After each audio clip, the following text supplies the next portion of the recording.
This lecture will go over anti-inflammatories. We'll start out with a little introduction about inflammation, and then we'll talk about non-steroidal anti-inflammatory drugs or NSAIDs. So what is inflammation? It is a protective response to tissue injury and infection. A vascular reaction occurs causing fluid, blood elements, leukocytes, and chemical mediators such as prostaglandins to accumulate at the injured site. It's important to know that with infection, you will see inflammation, but that not all inflammations are caused by infection. And if you think about if you were to twist your ankle and have some swelling, that would be an example of inflammation without the presence of infection. There are two phases to inflammation, the vascular phase and the delayed phase. The vascular phase occurs first, 10 to 15 minutes after the injury. And as it says, it's a vascular phase, so there's vascular changes. You see vasodilation and increased capillary permeability because of those chemical mediators during this phase. The increased capillary permeability causes fluid and blood substances to move to that injured site. During the delayed phase, leukocytes infiltrate the inflamed tissue. Cyclooxygenase enzyme, or COX enzymes, we'll talk about a lot when we're talking about these different types of NSAIDs. What does a COX enzyme do? It converts arachidonic acid into prostaglandins. And when you think about prostaglandins, they are chemical mediators that lead to inflammation and pain. So again, COX enzymes help produce prostaglandins, which lead to inflammation and pain. So if I take a medication that blocks those COX enzymes, I can block the prostaglandins, which in turn help prevent inflammation and pain. When the COX enzyme is just doing its job, there's no medication in there and interfering with what its job is. There's two different forms of COX enzyme. The COX-1 enzyme protects stomach lining and regulates blood platelets, and the COX-2 enzyme is what triggers inflammation and pain. There are 5 cardinal signs of inflammation. Redness, you'll want to know the medical term for that also, which is erythema, that occurs due to blood accumulating at the site of injury. Swelling, you want to also know that as edema, is due to plasma leaking into the interstitial tissue at the injury site. Heat can be caused by the increased blood accumulation. Pain can be caused by tissue swelling and the release of chemical mediators. And then finally, loss of function. Function is lost because of the accumulation of fluid at the tissue injury site and because of pain, which decreases mobility at the affected area. There's different classifications of anti-inflammatory drugs. This lecture will go over non-steroidal anti-inflammatory drugs, also known as NSAIDs. How do NSAIDs work? They inhibit the biosynthesis of prostaglandins. Again, by inhibiting prostaglandins, it prevents inflammation and pain. NSAIDs have an analgesic effect, meaning they relieve pain, an antipyretic effect, meaning they lower fever. They inhibit platelet aggregation, right, decreasing clotting and increasing a patient's risk of bleeding. They mimic the effect of corticosteroids, and they also inhibit COX enzymes, whether it's COX-1, COX-2, or both of them. First, we're going to talk about first-generation NSAIDs.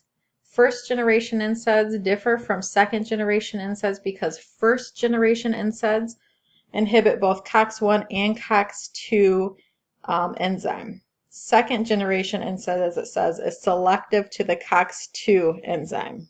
It inhibits just that COX-2 enzyme. So those first-generation enzymes, or first-generation NSAIDs, again, are inhibiting both COX-1 and COX-2 enzyme. And if you remember, the COX-2 enzyme plays a role in causing inflammation and pain. So by inhibiting that COX-2 enzyme, I'm preventing inflammation and pain. The first-generation NSAIDs also affect COX-1 enzyme, whether it's a good thing for the patient or maybe an undesirable side effect.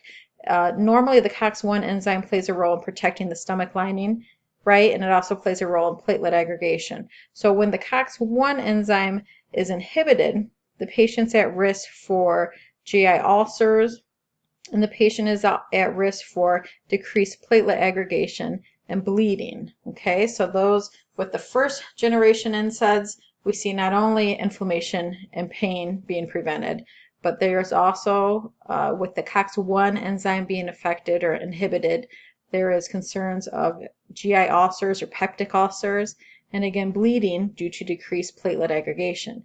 The selective COX-2 inhibitor is only dealing with that COX-2 enzyme, so it only prevents inflammation and pain without the GI and bleeding side effects that first-generation NSAIDs can have. So for our first generation NSAID, we're going to talk about aspirin. Acetylsalicylic acid, also it's frequently seen abbreviated in the clinical setting as ASA. It works, it's an anti-inflammatory, so it decreases inflammation, antiplatelet, and antipyretic. For aspirin, it's important to know the therapeutic serum level, which is 15 to 30. Mild toxicity occurs greater than 30, severe at greater than 50. And again, with the therapeutic serum level, if the patient's blood draw shows a level less than 15, that would mean that the patient doesn't have enough medication in the system to have a therapeutic effect. If the blood level shows a number higher than 30, we would be concerned about drug accumulation and toxicity.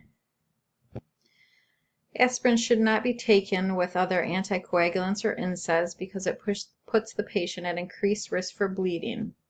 The patient's at increased risk for hypoglycemia if they take aspirin along with oral anti-diabetic medications. The patient's at increased risk for ulcers, gastric ulcers, when they take aspirin with glucocorticoids. And just remember, just in general, a patient taking aspirin is going to be at increased risk for gastric ulcer just because how COX-1 is inhibited by those first-generation NSAIDs. If the patient takes aspirin with ACE inhibitors, loop diuretics, there will be a decreased effect with those medications. And then finally, the aspirin effects are decreased if the patient is taking aspirin with a corticosteroid. Lab values that we want to monitor for a patient taking aspirin, which would include watching for an increased PT or INR, and both of those labs monitor bleeding, right? And we know about the NSAIDs, the first generation NSAIDs play a role in decreasing platelet aggregation and putting the patient at increased risk for bleeding. So we'll watch those labs to give us an idea of what their bleed time is. We want to watch uric acid. The patient may have decreased cholesterol and thyroid levels. So again, with aspirin, we want to caution the patient not to take aspirin with any other NSAIDs. So they don't want to take aspirin and ibuprofen together to try and deal with whatever it is that they're treating. The patient will want to avoid aspirin during the last trimester of pregnancy, and it's important to teach our patients not to give aspirin to children with flu or viral symptoms because it can lead to Reye syndrome, which can cause swelling of the brain and liver issues and can cause death. So a big pediatric teaching point is no aspirin, especially with flu or viral symptoms, as it can lead to Reye syndrome. Here we have some of the side effects, adverse reactions of aspirin.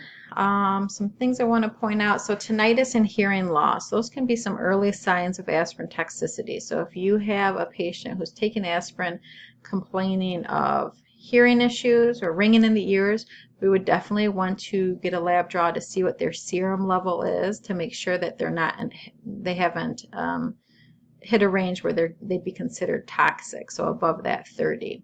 GI distress, bleeding, and ulceration, again, that all plays into the inhibition of the COX-1 enzyme, puts the patient at risk for GI distress, ulceration, and bleeding. Thrombocytopenia should be a term that you're familiar with. If you're not, that's one that you want to look up. Again, hepatotoxicity or Reye syndrome being associated with children taking aspirin for viral illness or flus.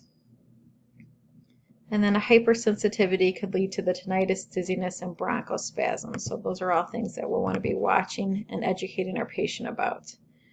The nursing process here, oops, let's go back there. All right, so we'll get a drug history. Again, there's certain medications that we don't want our patient taking along with aspirin. We want to let the patient know that inflammation will be reduced within 1 week, so it's not just take that first pill and the inflammation's gone, right? Let them know they need to take it as prescribed by the physician. Nursing interventions, these are important. We want to monitor that serum salicylate level, make sure that the patient is actually therapeutic and not in a toxic level.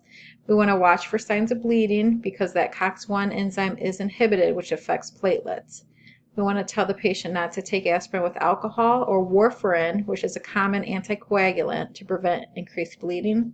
And again, instruct the patient to discontinue aspirin approximately 7 days before surgery or whenever the surgeon requests in order to reduce the risk of bleeding. Ray's syndrome we've already talked about. If somebody were to overdose on aspirin, we'd want to have them contact the Poison Control Center. And then also inform patient that aspirin tablets can cause GI distress. And one teaching tip for patients to help lower the amount of that GI distress is to encourage them to take the medication with food.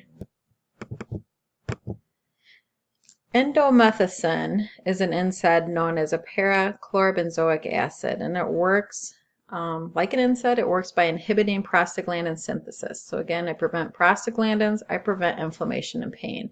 It's used for rheumatoid arthritis, osteoarthritis, and gouty arthritis.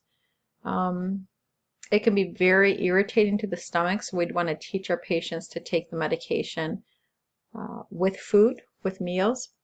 When we look at some of these side effects here, so the GI distress and bleeding, we already know, we understand that with NSAIDs, they block that COX-1 enzyme, which puts them at risk for GI ulcers and bleeding because of how platelets are affected. This indomethacin also is associated with sodium and water retention. And if our body is holding on to sodium, which causes us to hold on to water, that's actually going to cause our blood pressure to go up and can lead to hypertension. Ketorolac was the first injectable NSAID, so an IV injection. It's a first generation NSAID that's known as a phenylacetate acid derivative. And again, ketorolac being the first IV injectable NSAID is one that you use frequently in the clinical settings. Its brand name is Toradol. Some of you might be familiar with that brand name, but again, we'll have to use the generic name, ketorolac, because that's what you need to know for NCLEX. So ketorolac is recommended for short-term pain management and is frequently used for post-op pain. Also used for rheumatoid arthritis, osteoarthritis. Some of those are different types of arthritis and pains. It has a minimal antipyretic effect, so minimal effect on fever, but really good for anti-inflammatory and analgesic effects. Again, when we look at side effects for ketorolac, GI distress, GI bleeding, perforation, again, just related to how the medication affects those COX-1 enzymes. And we talked about it being used for short-term management of pain and frequently used for post-op pain management.